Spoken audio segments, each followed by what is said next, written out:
Mr. Chairman, ladies and gentlemen, precision patient care in vascular treatment, the power of artificial intelligence. Innovators and early adapters. Clinical community is diverse. One end of spectrum are innovators and early adapters who are enthusiastic about adopting new ideas, or late majority and laggards who will never accept any solution no matter how many others use it or how promising it will be. The hierarchy of artificial systems, and basically artificial intelligence divided into diagnosis, which give you a very accurate and rapid diagnosis, surveillance, which reduce the heavy work, individual risk stratification, when to intervene, and prediction for early intervention, which is becoming one of the major ideas of building a very good machine learning system, and treatment analysis, how to intervene, and development of precision therapies. And this applied to everything from patient cohort to patient-centric to diagnosis and scanners. When to intervene, we are using 4D MRA arterial compliance to see exactly when it's early to interfere with small aneurysm, early dissections, and predict what's going to happen. However, this has to be materialized into algorithmic way for precision medicine of such patients. Machine learning will require human input, algorithm created from data, then data analytics, which will minimum human interaction because it analyzes through algorithm, build on algorithm, you build it yourself, and then the machine deep learning, where biosynthetic neuronal network, you have nothing to do with it, it will do in its own, and this is the craziness of the situation. You cannot control machine deep learning, and it will handle unlabeled, unstructured data. Currently, we have moved from narrow artificial intelligence, where the machine IQ is 0, to general artificial intelligence, where recruiting patterns, machine matching human cognitive capacity.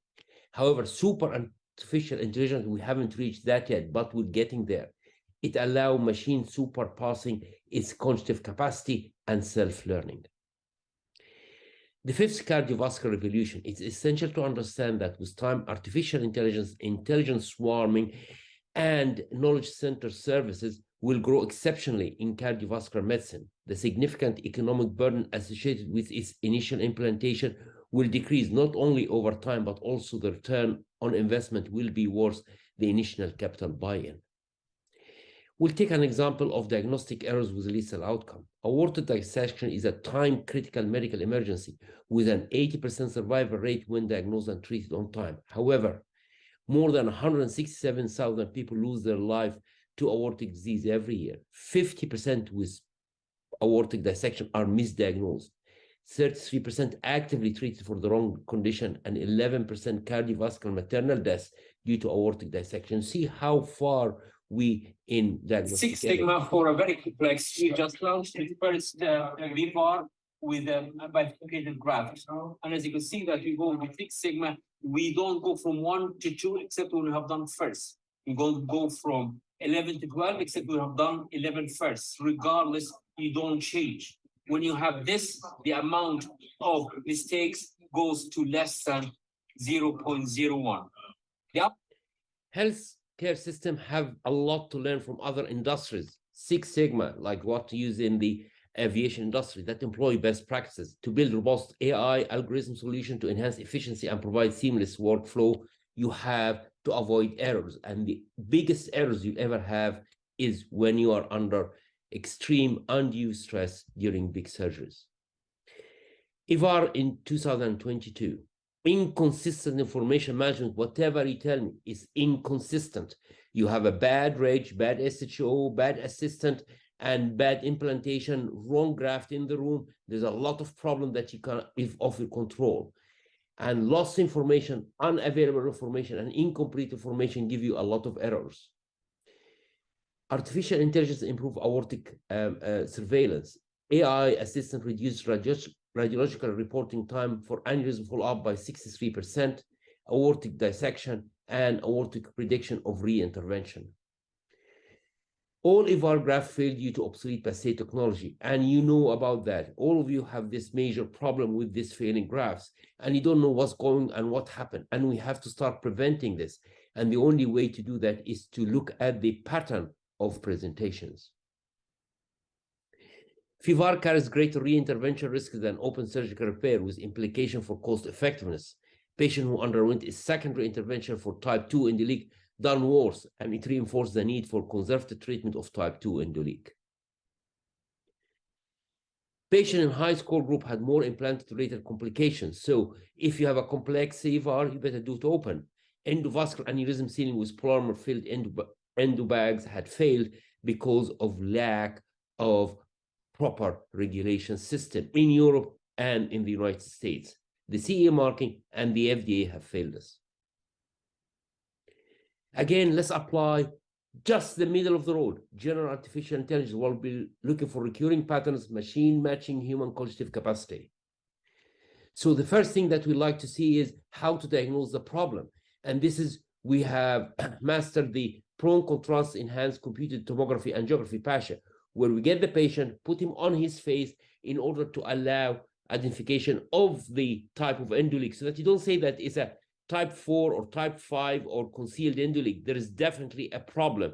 And if you allow this through PASA technique, you'll understand what's going on, because that type 3 chronic fabric fatigue failure is the major problem. All the graft that we have implanted 20 and 22 years ago is coming back to us and coming with the chronic fabric fatigue failure. It's a failure of the graft itself. And we have to start looking at how to treat this problem. So we have created Arafat or Ivar Gore salvage fabric technique. We'll realign the graft so that we don't explant. In our early series, we used to explant. Now we do Arafat. Very simple. Everybody could do it. And it's the only way to save the patient without converting to open repair. PASA and Arafat are a fully functional protocol to overcome apparent challenges in accurate diagnosis and subsequent concealed endoleak management of high-risk patients. So this patient came in with 4-phase CT scan, expanding sac. We put him on the face. The aortic sac have lit like a Christmas tree, as you can see in the middle of the CTA, and then we have applied PASA Arafat to treat it. The other problem that aortic sac hygroma is a rapidly increasing AAA sac more than 75 millimeter and associated with severe abdominal pain and low back pain with documented Hounsfield less than 25. In a state of an implanting cholesterol-based graft is an aortic hygroma, and do not mess around. We have created an evolving algorithm as experience grows, a sustained gradual increase in an aortic sac that exceeds more than 7.5 centimeter as indication for prophylactic intervention, and it's well published, and please follow that protocol if you can. Moreover, when you do that, you're required to do an operating endoaneurysm with Ivar preservation. We have a low threshold of opening the aortic sac. We opt for the evacuation of hygroma and double breasting because of fear of aortic sac rupture, leading to high morbidity and mortality. Again, we start applying artificial intelligence, only the general AI, to look at recruiting patterns for the problems and to see exactly how we could deal with the graft explantation and graft preservation in a very strong algorithmic way. What we found that 36 millimeter proximal diameter aortic cuff with more than 4 modular components with limb size above 23 millimeter had a higher chance of graft fabric failure, hygromas, and late complications. Reduction in profile of cholesterol graft to reduce stent graft profile had caused long-term sequelae of chronic fabric fatigue, hygroma, augmented by use of thrombolysis, DUACs, and antiplatelets. Cholesterol grafts augment post-implantation syndrome with high interleukin 8 level and act as a neutrophil chemo-attracting that exert pro-tumoral function and play a role in tumor progression and metastasis. Then you do a very good TVAR and EVAR for whatever aortic transection or for a thoracic aneurysm, and then the patient starts having severe chest pain and systolic hypertension. You do a coronary angiogram, and all these patients had coronary angiograms, and all the arteries are normal. So what's going on? We started again looking at it. The evidence of adverse hemodynamic alteration post-TVAR, EVAR, therefore the best solution in the short term is to reduce the stented length of the aorta, while in the longer term encourage continuous improvement in stent graft material and design. Again, we'll start looking at it in a different way by recruiting patterns and machine matching human cognitive. And what we find that endovascular graft induced cardiac failure, stents graft biomechanical properties are several orders of magnitude stiffer than native aorta. Material that enhances durability, but it stiffens aorta, Aortic compliance critical to reduce impedance and cardiac workload and aortic oscillation. And the loss of wing cell effect and alteration in pulse wave propagation result in adaptive left ventricular hypertrophy, loss of diastolic systemic augmentation and reduced myocardial perfusion and induced ischemia despite the absence of coronary artery disease. And this is related to combined thoracic endovascular aortic repair and endovascular aneurysm repair and the long-term consequence of altered cardiovascular hemodynamic or morbidity and mortality. And we got it into European Heart Journal. And what we find that TEVAR induces acute aortic stiffness within 24 hours of inserting it. Medical device manufacturer must consider impact of graft stiffness mismatch, particularly when emerging role of TAVI and arch BVAR is coming around. Aorta is a functional organ which we should respect, preserve, and not eliminate. Regional aortic bioarchitecture varies considerably with implication for tissue function, and current devices lack compliance and induce cardiac dysfunction. Next generation devices must restore aortic compliance to reduce cardiac deaths. Then we start talking about the stage hybrid single lumen reconstruction to decrease the stenting of the aorta to decrease this problem. And what we find that Tiger shortened the stented segment of the aorta, avoid critical shuttering and dislodgement of visceral branches, and reduce the risk of negative cardiovascular consequences. There was no need for thoracotomy, partial cardiopulmonary bypass, or spinal drainage. Vascular surgeon must master the dying art of open complex aortic surgery. Tiger offered opportunity to improve long-term result of TEVAR for aortic dissection, definitely. Now, this is the amputation saga for critical limb ischemia over the past 27 years. And you can see the only difference is the pixelation of the camera. We're still doing amputation and we're failing miserably in this to prevent this from happening. So there was two bigger Cochrane review and meta-analysis on stem cell. And after a couple of billion of dollars, they found that placebo effect is superior to stem cell therapy. Then we start looking in it. What's the reason of this problem? What's the recurring patterns and the machine matching problems? And why there's progress from claudican to critical limb ischemia in less than 10%? Why mitochondria fail in CLI? Why there's sarcopenia and smoker diabetes mellitus and effect on critical limb ischemia? And all pointed to one thing: we have to recruit the capillary bed.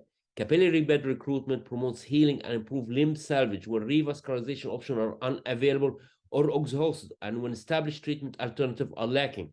We're using this technology that we adapted from NASA in 2000, and basically it improved the circulation of the feet by gravity. It recruited the capillary bed and allowed delayed limb salvage in zero option patients.